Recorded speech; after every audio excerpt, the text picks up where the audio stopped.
Hi guys, all of you. How are you? Fine? Today we are going to take the topic current electricity और इसमें हम लोग resistance अवरोध या अवरोधकता के विषय में डिस्कस करेंगे और उसके रिलेटेड सम्स लेंगे। करेक्ट? करंट इलेक्ट्रिसिटी, विद्युत प्रवाह। अब हमको पता ही है कि कोई भी सर्किट के अंदर जो कंपोनेंट्स इंट्रोड्यूस किए जाते हैं, इंडक्टर, कैपेसिटर, रेजिस्टर, इनके पहले के वीडियो में आपने देखा था कि भाई कैपेसिटर को किस तरीके से सीरीज और पैरेलल में रख करके सॉल्व किया जाता है। वैसे ही आज हम करंट इलेक्ट्रिसिटी के इस पोर्शन में रेजिस्टेंस को किस तरीके से सीरीज और पैरेलल उनके वायरिंग में से या उस सर्किट में से बहने वाला प्रवाह, मतलब कि करंट कितना है, हर रेजिस्टेंस में से वोल्टेज कितना ड्रॉप वहां पर होगा, उसकी जानकारी लेंगे। तो 2 से 3 एग्जांपल हम यहाँ पे रेजिस्टेंस के, जैसे हम लोग को पहले ओम्स लॉ पता ही था, इसलिए वो डिस्कस ना करते हुए, क्योंकि अब 12th स्टैंडर्ड में हैं आप लोग, ओके स्टूडेंट्स, तो जस्ट एक छोटी सी सर्किट लेके सॉल्व करते हैं। एग्जाम्पल, सपोज इस तरीके से 3-4 रेजिस्टेंस जो है वो सीरीज और पैरेलल में दिए हुए हैं, प्लस माइनस, करंट यहां से आई पास हो रहा है। Suppose this is 20 volt, 6 ohm, 2 ohm, suppose 3 ohm, 4 ohm, जो भी हो। स्टूडेंट, इसको नॉमिनल तरीके से हम लोग सॉल्व करते हैं, ठीक है, जैसे हम लोगों ने कैपेसिटर सॉल्व किया था, ट्राई करते हैं। हमें यहां पर पता है कि सीरीज रेजिस्टेंस का फॉर्मूला, तो इक्विवेलेंट रेजिस्टेंस या फिर कुल अवरोधक की कीमत कितनी होगी, तो जस्ट हम दोनों रेजिस्टेंस को प्लस कर देते हैं, ओके। फिर जैसे पैरेलल का फॉर्मूला, ये हम लोगों ने स्टैंडर्ड 9th या 10th में हम लोगों ने इसकी स्टडी की है।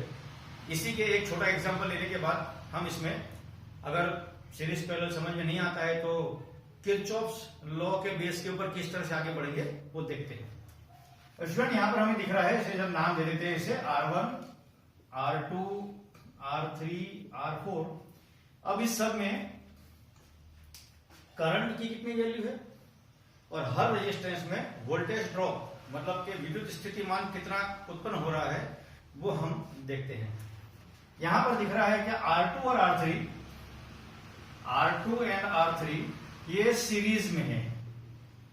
करेक्ट स्टूडेंट, मैं यहां पे श्रेणी लिख देता हूं, सभी भाषा के लोग अच्छे तरीके से समझ सके। वैसे हिंदी भाषा में समझाने के बाद में अधिकतर चीजें क्लियर हो जाती है। सीरीज में, सीरीज का मतलब स्टूडेंट है, सपोज हमने ले लिया यहाँ पे R' is equal to R2 plus R3। मैंने कैपिटल में लिखा है, स्मॉल में लिखो, कोई फर्क नहीं पड़ता, दोनों को हम प्लस कर देंगे तो मुझे R' की वैल्यू मिलेगी 2 + 3 = 5 ओम स्टूडेंट्स। करेक्ट? अब R' और R4 स्टूडेंट यहां पर मुझे पैरेलल में, मतलब के समांतर में दिखाई दे रहे हैं। सो हम यहां पे दूसरी स्टेप यहां पर ऐसा लिखते हैं कि हमने जो फाइंड किया था R' एंड R4 ये पैरेलल में है, मतलब के समांतर। और स्टूडेंट हमें पता है कि समांतर का फॉर्मूला हम 1/R" = 1/R' + 1/R4 लिखेंगे। मैं फिर से बता दूं, मैं यहां स्मॉल लेटर लिखे, मैं कैपिटल लेटर लिख रहा हूं, रेजिस्टेंस की वैल्यू पहचानने के लिए काफी है। सो 1/R' = 1/R' की वैल्यू 5 है और 1/R4 की वैल्यू कितनी है स्टूडेंट? 4। सो एलसीएम लेने पर ये यहाँ पे 9/20 हो जाएगा। सो हम R" = लिख देते हैं 20/9। अब 20/9 को कैलकुलेटर की सहायता से फाइंड कर लेते हैं, करेक्ट, कि इसकी एग्जैक्ट वैल्यू कितनी है। डेसिमल सिस्टम में थोड़ा सा फ्रैक्शन चलेगा। सो 20/9 2.22, करेक्ट, 2.222 रिपीट है। सो 2.2 लिख देते हैं ओम। सो पहले जो R' था वो इसका था, अभी इस 3 रेजिस्टेंस का इक्विवेलेंट मुझे मिल गया 2.2 ओम स्टूडेंट्स। अब ये 2.2 आर डबल डैश और 6 सीरीज में है स्टूडेंट्स, तो इसको सीरीज में सोल्व करने के लिए तीसरी स्टेप हमारे पास है कि भाई are double dash and R1 ये सीरीज में है स्टूडेंट, श्रेणी, करेक्ट। और श्रेणी का फॉर्मूला पता है और एक फाइनल रेजिस्टेंस हमारे पास है, इसलिए हम इसे आर नाम दे देते हैं, are double dash plus R1। तो स्टूडेंट हमारे पास आर डबल डैश की वैल्यू है 2.2 और R1 की वैल्यू है 6 ohm. So it is 2.2 plus 6। So मुझे फाइनल इक्विवेलेंट रेजिस्टेंस मिल गया स्टूडेंट 8.2 ओम, करेक्ट। तो जिस तरीके से हम कैपेसिटर सीरीज पैरेलल सोल्व कर रहे थे उसी में सीरीज और पैरेलल का उनका फॉर्मूला रेजिस्टेंस के लिए है, तो सेम तरीके से हम लोगों ने यहाँ पे रेजिस्टेंस की टोटल रेजिस्टेंस सर्किट में कितना फ्लो हो रहा है वो हमने देखा स्टूडेंट। ओके, ये छोटी सी भी यहां पर गलती नहीं होनी चाहिए। फाइनल आंसर हमारे पास है रेजिस्टेंस का। अब according to ohm's law, ohm's law क्या है, R equal to V by I, means यहां पे हमें वोल्टेज की वैल्यू पता है 20, रेजिस्टेंस की वैल्यू पता है 8.2, हम I की वैल्यू इजीली निकाल सकते हैं स्टूडेंट्स। तो I equal to V by R, V by R, so 20 divided by 8.2 means इस सर्किट में टोटल करंट जो है वो कितना प्रवाहित हो रहा होगा, how much current is passing in the circuit, that is the final current. Voltage हमारे पास फाइनल है 20, रेजिस्टेंस हमारे पास फाइनल है 8.2। सो इस ओम्स लॉ के फॉर्मूले से हमें करंट कितना फाइनल है वो हमें मिल जाएगा। Okay, so 20 divided by 8.2 near about 2.439 है, सो 2.44 एम्पियर। ओके स्टूडेंट्स, एकदम क्लियर है, करेक्ट। टोटल करंट यहां पे। अब स्टूडेंट हमें पता है सीरीज में मतलब कि श्रेणी में करंट डिवाइड नहीं होता, करेक्ट, वोल्टेज डिवाइड होता है। अब ये कैपेसिटर हो, इंडक्टर हो, रेजिस्टेंस हो, कोई भी कंपोनेंट हो, ये रूल्स तो वही रहेगा। वहां पे चार्जेस डिवाइड नहीं हो रहे, यहाँ करंट डिवाइड नहीं होगा, लेकिन अब I is equal to Q by T ही होता है, करेक्ट। तो चार्ज पर यूनिट सेकंड ही है ना, Q और I जो है वो नियर अबाउट हमारे लिए सेम है। जो चार्जेस स्टोर हम कैपेसिटर में डिस्कस कर रहे थे वही करंट डिस्कस हम लोग रेजिस्टेंस में कर रहे हैं। अब इसका मीनिंग ये हुआ कि इस 6 ओम वाले को करंट जो है वो 2.44 एम्पियर मिल रहा होगा, करेक्ट। और ये तीनों मिलकर के इसको भी करंट स्टूडेंट कितना मिल रहा होगा, 2.44 एम्पियर ही मिल रहा होगा। क्यों? क्योंकि ये 6 ओम और ये 3 रेजिस्टेंस का बंच सीरीज में है और सीरीज में करंट डिवाइड नहीं होता। यहां पे रखने वाली बात है स्टूडेंट्स। ओके, सो यहां पे हम लिख देते हैं कि R1 की वैल्यू हमारे पास 6 ओम थी, वहां पे मुझे करंट की वैल्यू 2.44 एम्पियर मिली। अब V is equal to I by R होता है, V is equal to IR होता है, हम दोनों का मल्टीप्लीकेशन कर देंगे। सो मुझे पहले रेजिस्टेंस में वोल्टेज ड्रॉप कितना मिल जाएगा। देखो स्टूडेंट तीनों चीज मिल गई, रेजिस्टेंस हमें पता है, करंट की वैल्यू भाई यहाँ पे 2.44 एम्पियर ही होगी। अब इसके बेस के ऊपर V is equal to IR, अब R1 और I1 का मल्टीप्लाई कर देते हैं तो मुझे इस जगह पे वोल्टेज ड्रॉप कितना होगा वो मिल जाएगा। ठीक है, चलो देख लेते हैं स्टूडेंट्स। 6 into 2.44, 6 into 2.44, 14.64। सो V1 14.64 वोल्ट। ओके स्टूडेंट्स, इस रेजिस्टेंस को 14.64 वोल्टेज मिलेगा। सो R1 की वैल्यू पता है, I1 की वैल्यू पता है, V1 की वैल्यू मिल गई स्टूडेंट यहाँ पे, करेक्ट। अब बचा क्या, देखते हैं। सीरीज में वोल्टेज डिवाइड होता है, करंट डिवाइड नहीं होता। अब टोटल वोल्टेज सर्किट को हमने कितना सप्लाई किया है, 20 वोल्ट। उसमें से ये पहला रेजिस्टेंस जो है वो तो 14.64 वोल्ट लेगा, तो बाकी का बचा वोल्ट इस ग्रुप के लिए होगा पूरा पूरा, करेक्ट। अब हम 20 में से 14.64 माइनस कर देते हैं स्टूडेंट, करेक्ट। हमने इसमें से 20 वोल्ट निकाल दिया, तो 5.36 वोल्ट, 5.36 वोल्ट इस 3 बंच को मिल रहा है, करेक्ट। अब हमें पता है कि भाई पैरेलल में वोल्टेज डिवाइड नहीं होता, मतलब इस R4 को भी 5 जो हम आंसर निकाल रहे थे 20 में से माइनस करने के बाद, और 5.34, जैसे एक बार फिर से माइनस कर लेते हैं, 20 माइनस 14.64, 5.36,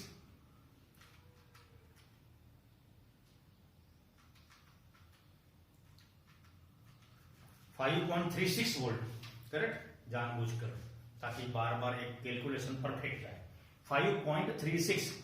5.36 वोल्ट जो यहां पर डिस्ट्रीब्यूट हो रहा है स्टूडेंट, पैरेलल में करंट डिवाइड होता है, वोल्टेज डिवाइड नहीं होता। इसका मतलब इस R4 को 5.36 वोल्ट मिला होगा। अब R4 की वैल्यू है 4 ओम और उसमें वोल्टेज की वैल्यू मुझे मिली 5.36 वोल्ट स्टूडेंट, करेक्ट। इस ऊपर दोनों को भी 5.36 वोल्ट ही मिला होगा, ओके। अब यहां पे हम करंट कितना डिवाइड हुआ वो फाइंड इजीली कर सकते हैं, I = V/R, करेक्ट। तो देखिए इस तीनों की इंफॉर्मेशन भी मुझे मिल जाएगी। अब I = V/R, correct students. Machine बड़े काम की चीज है स्टूडेंट्स, करेक्ट।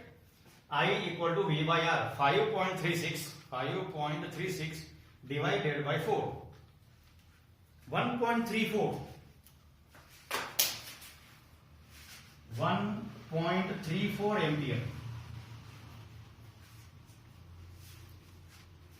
R4 की वैल्यू 4 ओम, वोल्टेज उसे मिला 5.36 वोल्ट, और करंट की वैल्यू कितनी है स्टूडेंट्स, 1.34 एम्पियर।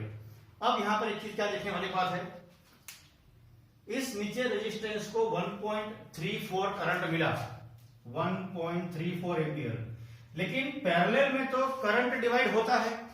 इस बंच को मिला था 2.44 एम्पियर, सो 2.44 में से 1.34 स्टूडेंट हम माइनस कर देते हैं, करेक्ट। माइनस करने पर मुझे मिलेगा 1.10, मतलब 1.1, मतलब इस दोनों को 1.1 एम्पियर करंट मिलना चाहिए। फिर से एक बार, R4, V4 और हमको वैल्यू मिली I4 की 1.34 एम्पियर। पैरेलल में करंट डिवाइड होता है, डिवाइड हुआ, हमारे पास टोटल करंट था 2.44 एम्पियर, तो 2.44 में से 1.34 माइनस कर देते हैं, तो 2.44 माइनस 1.34, 1.1 एम्पियर। फिर ये दोनों सीरीज में है, और सीरीज में करंट डिवाइड नहीं होता। इसका मतलब जैसे ये R3 की वैल्यू R2 की वैल्यू हमारे पास है 2 ओम, तो मुझे करंट की वैल्यू भी पता है 1.1 एम्पियर। वैसे ही R3 की वैल्यू है 3 ओम, मुझे करंट की वैल्यू पता है 1.1 एम्पियर। इट मीन्स मुझे इन दोनों के वोल्टेज अलग अलग मिल जाएंगे, लेकिन जब हम टोटल करेंगे तो हमको वोल्टेज 5.36 ही मिलेगा, क्योंकि वोल्टेज सीरीज में डिवाइड होता है। अब हम यहां से वोल्टेज क्यों फाइंड कर रहे थे, वोल्टेज = IR, वोल्टेज = IR, सो V2 = I2, R2 का multiplication, so it is 2.2 volt. और यहां पर भी वोल्टेज 3 के लिए 1.123, सो it is 3.3 volt, correct students. 2.2, 3.3, 5.5 volt के आसपास यहां पे हमें दोनों की वोल्टेज की वैल्यू मिलेगी। ये डेसिमल डिफ्रैक्शन इसीलिए आ रहा है क्योंकि हमने सामने डेसिमल चेंज करके सोल्व किया है, जबकि ये 5.4 के आसपास आना चाहिए। तो 2.2 और 3.3, 5.5 वोल्ट। इस तरीके से हमें हर किसी रेजिस्टेंस में करंट कितना प्रोड्यूस हुआ और वोल्टेज कितना प्रोड्यूस होगा या वोल्टेज ड्रॉप कितना होगा वो हम इजीली फाइंड कर सकते हैं। स्टूडेंट इस टाइप का क्वेश्चन बहुत इंपॉर्टेंट है, और अभी के बोर्ड के एग्जाम में भी अब हम जो नेक्स्ट सम करने जा रहे हैं वो स्टूडेंट एग्जाम में आया था, फिर 4 मार्क्स के लिए। So this type of circuit diagrams are very useful for JEE, NEET and for your state board exams.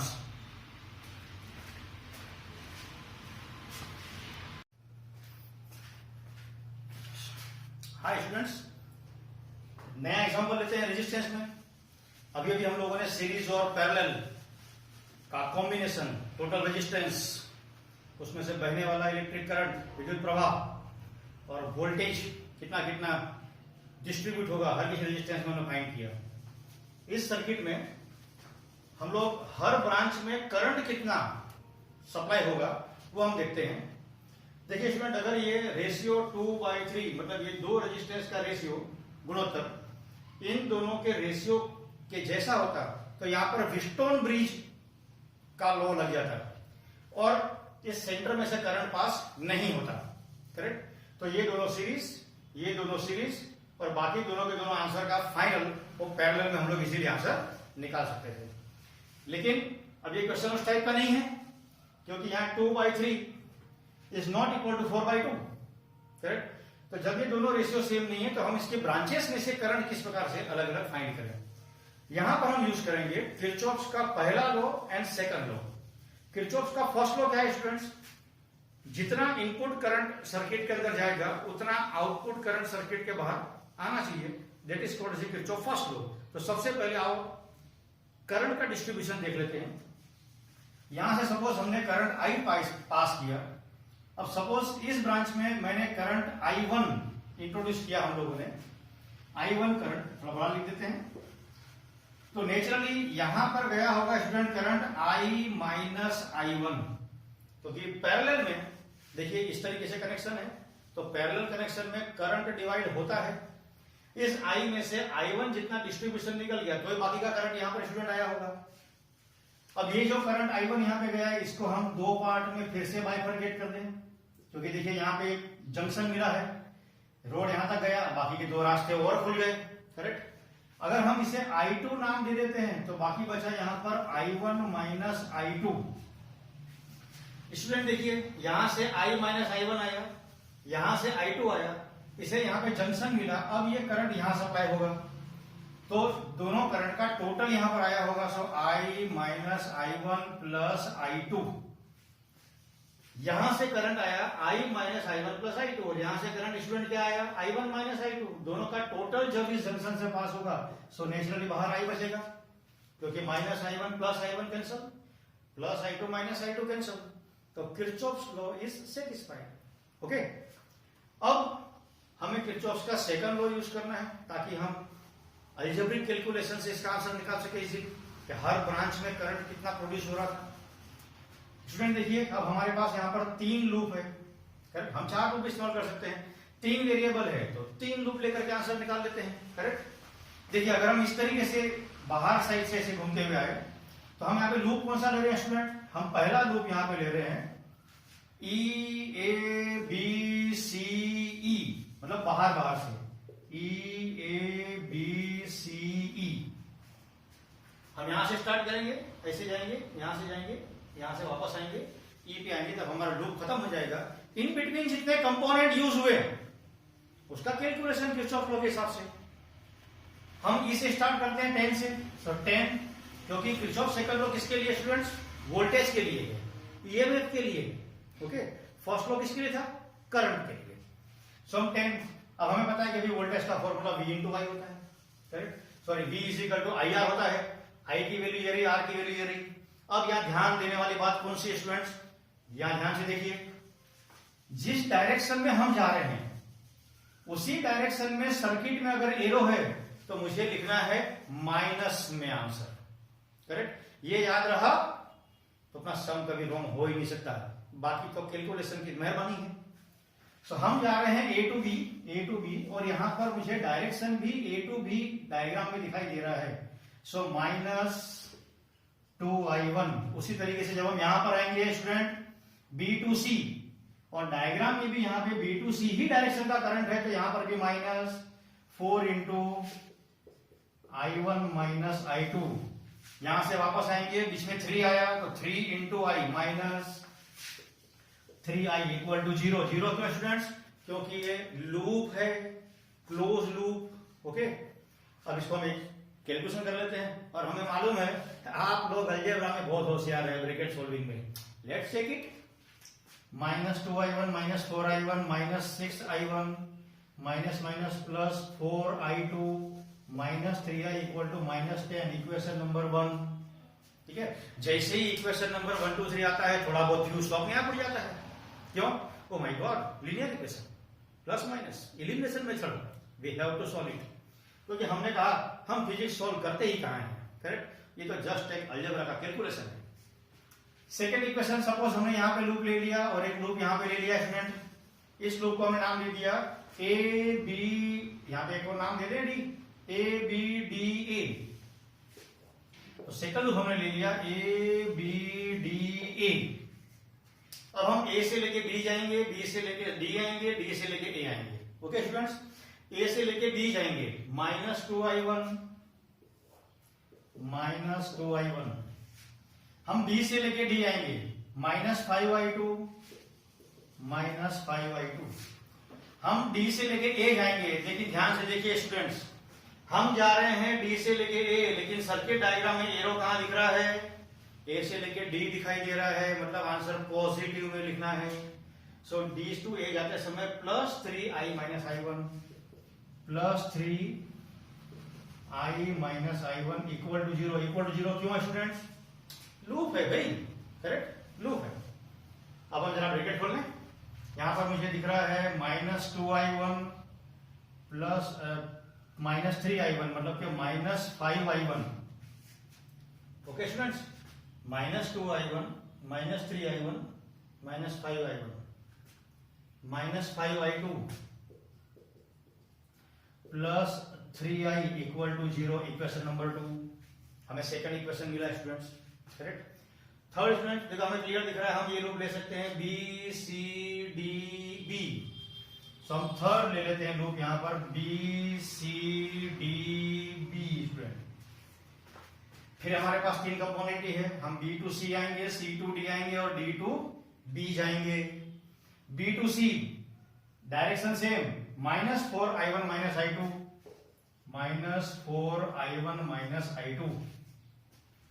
फिर स्टूडेंट यहां पे हम इस तरीके से वापस आएंगे, लेकिन देखिए डायरेक्शन हमें ऊंधा दिखाई दे रहा है।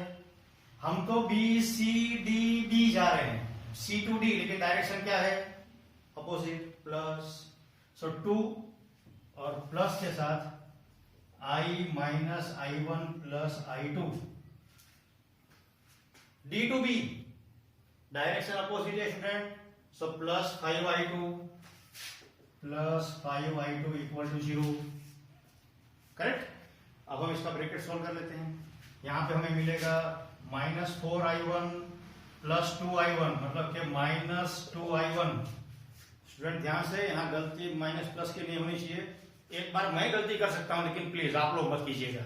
तो ये हो सकता है मैं तो ये कहूं कि मैं जानबूझ के गलती कर रहा था, ये देखने के लिए कि आप लोगों का ध्यान इस तरफ है कि नहीं। Okay, so -4i1 -2i1 -2i1, correct. -4 -2 6i1। Okay, 4i2 plus 2i2, 4i2 plus 2i2 plus 5i2, 4 plus 2 6 plus 5 11i2। अब बाकी बचा i plus 2i is equal to 0, equation number 3। इस तरीके से हमें अच्छे तरीके से इक्वेशंस फाइंड कर लेने हैं।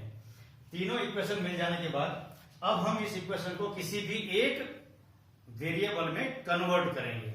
वो कन्वर्ट करने के लिए मिनिमम मुझे 2 इक्वेशन तो सॉल्व करने पड़ेंगे स्टूडेंट। जैसे यहां पर 3i है, यहां पे 2i है, और इक्वल टू में दोनों में 0 है और कांस्टेंट टर्म नहीं है, तो हम एटलीस्ट 2 करंट को रेशियो में कन्वर्ट तो कर सकते हैं, करेक्ट। इस इक्वेशन को अगर मैं 2 से इंटू कर दूं और इसको अगर हम 3 से इंटू कर दें, तो i का टर्म यहां पर कैंसिल होकर के i1 i2 में मुझे एक रिलेशन मिल जाएगा। So let's proceed. Multiplied by 2 -10i1 -10i2 plus 6i equal to 0, multiplied by 3, so -18i1 plus 33i2 plus 6i equal to 0, so plus minus minus 6i is cancel. कितना बचा student यहाँ पे? 8i1, और दोनों minus में है, -43, तो equal to 43i2। Okay students, so I1 is equal to मुझे मिल गया 43/8 I2। I1 का I2 के बेस में रिलेशन मिला हम लोगों को। ये हमारे लिए एक छोटा सा कैलकुलेशन है, करेक्ट, क्योंकि पिक्चर अभी बाकी है मेरे दोस्त। 43 डिवाइडेड बाई 8, 43 डिवाइडेड बाई 8 5.375, मैं 5.375 लिख देता हूं इसे। सो I1 equal to 5.375 I2। Student ये I1 का I2 के फॉर्म में रिलेशन मिला। अब हम इस I1 की वैल्यू यहां पर सब्स्टिट्यूट कर देते हैं, करेक्ट, या इसी पर सब्स्टिट्यूट करते हैं, कहीं पर भी जगह सब्स्टिट्यूट कर दे तो हमें क्या मिलेगा। जैसे I1 I2 के फॉर्म में मिला, वैसे मुझे I भी I2 के फॉर्म में मिल सकता है, करेक्ट, या आपको जिस फॉर्म में कन्वर्ट करना, आप चाहो तो I2 को I1 के फॉर्म में कन्वर्ट कर सकते हैं। सो लेट्स प्रोसीड। इसके बाद हम किस तरीके से आगे बढ़ रहे हैं। I1 की वैल्यू 5.375 हम यहां सब्स्टिट्यूट कर देते हैं स्टूडेंट्स, ओके। I1 की वैल्यू यहां पे हम सब्स्टिट्यूट कर देते हैं, तो I और I2 में हमें रिलेशन मिल जाएगा। -5 I1 कितना student 5.375 I2 minus 5IT plus 3I equal to 0, okay. 5.375 I2 and -5 I2 again. देखिए स्टूडेंट, ये डायरेक्ट इक्वेशन करते हैं, हम इसको I2 में कन्वर्ट कर रहे हैं। 5.375 इंटू 5 मतलब 26.875, और ये भी माइनस में है, तो मतलब हो जाएगा 31.875 minus 31.875 I2 is equal to -3I। So I equal to हमें I2 के फॉर्म में रिलेशन मिल जाएगा। I इक्वल टू हम इसको डिवाइड कर देते हैं, 31.875 डिवाइडेड बाय 3, 10.625 I2, करेक्ट। अब स्टूडेंट देखिए ध्यान से, I1 भी I2 के फॉर्म में है और I भी I2 के फॉर्म में है। ये दोनों की वैल्यू हम इक्वेशन नंबर 1 में पुट कर दे तो मुझे I की वैल्यू मिल जाएगी, और जैसी मुझे I की वैल्यू मिली तो मुझे I2 भी मिल जाएगा, मुझे I1 भी मिल जाएगा, करेक्ट। तो चलो इस वैल्यू को हम लोग यहाँ पे सब्स्टिट्यूट कर देते हैं एक करके। I1 भी I2 के फॉर्म में और I भी I2 के फॉर्म में, तो मुझे I2 भी यहाँ मिल जाएगी। Therefore -6 I1 5.375 I2 plus 4I2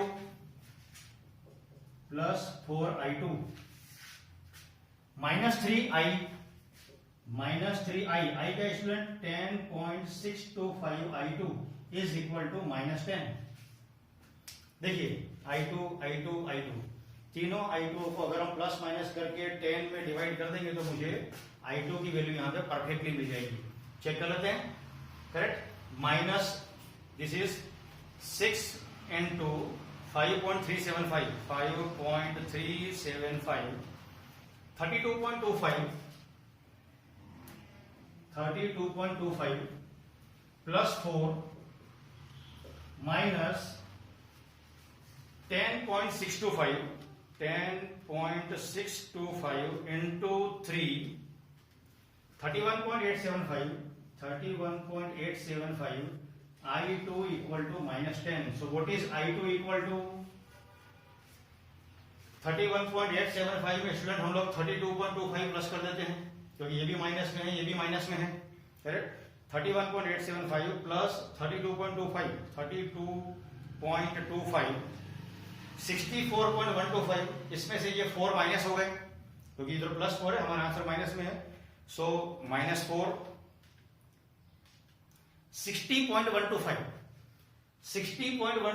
10 के डिवाइड में जाएगा, उधर भी माइनस है, माइनस साइन निकल गई, इसीलिए 10 divided by 60.125 10 divided by 60.125 0.166 ampere. Student हमें यहां पर I2 की वैल्यू मिली, इस ब्रांच में से 0.166 एम्पियर पास हो रहा है। अब ये I2 की वैल्यू अगर हम यहां सब्स्टिट्यूट कर देते हैं तो मुझे किसकी वैल्यू मिली स्टूडेंट, I की वैल्यू मिल गई 10.625 into 0.166 1.76375. So I equal to 1.76375 ampere. मैंने डेसिमल पूरा लिखा है यहाँ पर। देखिए स्टूडेंट, यहां से हमने कितना करंट पास किया था 1.76375। ब्रांच, इस ब्रांच में से I1 करंट अभी हम निकालते हैं, करेक्ट। I2 हमें मिल चुका है और फाइनली I कितना था वो भी हमारे पास है। यहाँ पर 5.375 इंटू I2 कितना स्टूडेंट्स 0.166 मतलब 0.89225 एम्पियर। Correct students. सो इस तरीके से हम अलजेब्रिक मेथड से किरचॉफ का फर्स्ट लॉ, किरचॉफ का सेकंड लॉ लूप बना के अलजेब्रिक मेथड से हम इजीली आंसर निकाल सकते हैं। ठीक है, बहुत इजी क्वेश्चन है। ठीक है, आंसर भी उतना ही इजी है। अलजेब्रिक मिस्टेक प्लस माइनस की नहीं होनी चाहिए स्टूडेंट। तो हम सक्सेसफुली इस क्वेश्चन को अटेम्प्ट कर सकते हैं। Thank you.